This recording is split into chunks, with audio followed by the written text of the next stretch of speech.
கிறிஸ்துவுக்குள் அன்பானவர்களே, இன்றைய காலை வேத தியானம் நீதிமொழிகள் 19:12.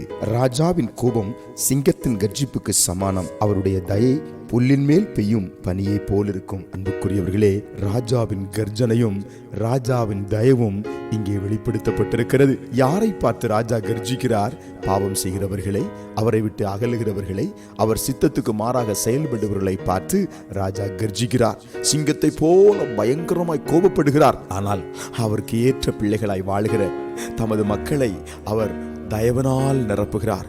புல்லுக்கு மேல எப்படி பனி இறங்கி அந்த புல்லை அழகாகவும் அந்த புல்லை செழிப்பாகவும் காட்சியளிக்க வைக்கிறதோ, அதை போலதான் நம்மை நேசிக்கிற பிள்ளைகள் அழகாகவும் செழிப்பாகவும் மிகவும் பிரசித்தி பெற்றவர்களாகவும் காட்சியளிக்கும்படி கர்த்தர் செய்கிறார். இந்த அதிகாலை வேளையில, ஆண்டவரே, உம்முடைய கர்ஜிப்பு போதும், உம்முடைய கோபத்துக்கு நான் ஆளானது போதும், இனி உம்மை நான் சாந்தப்படுத்துகிறவனாய், உம்முடைய சித்தத்தை செய்கிறவனாய் நான் என்னை மாற்றி அமைக்கிறேன். தயவாய் என் மேல புல்லின் மேல் இறங்குகிற பனியாய் இந்த நாள் இறங்குவீராக என்று அவரை பார்த்து கேளுங்கள்.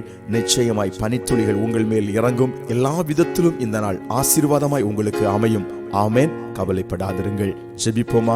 அன்பின் பரலோக பிதாவே, இந்த காலை வேளையிலே ஆண்டவரே, உம்முடைய கர்ஜனைக்கு நாங்கள் பயப்பட்டு உம்முடைய கரங்களிலே எங்களை ஒப்புக் கொடுக்கிறோம். உம்முடைய தயவு புல்லின் மேல் இறங்குவது போல எங்கள் மேல் இப்பொழுது இறங்குவதற்காக ஸ்தோத்திரம். இந்த நாள் முழுவதும் எங்கள் வாழ்க்கையிலே ஒரு தயவும் ஒரு பனித்துளியும் ஒரு ஆசீர்வாதமும் வெளிப்பட்டு எங்களை ஆசீர்வாதமாய் நடத்துவதற்காக ஸ்தோத்திரம். தொடர்ந்து கர்த்தர் பெரிய காரியங்களை செய்யும். இயேசு கிறிஸ்துவின் நாமத்தில் ஜெபம் கேளும் எங்கள் பரலோகத்தின் நல்ல பிதாவே. ஆமென். ஆமென்.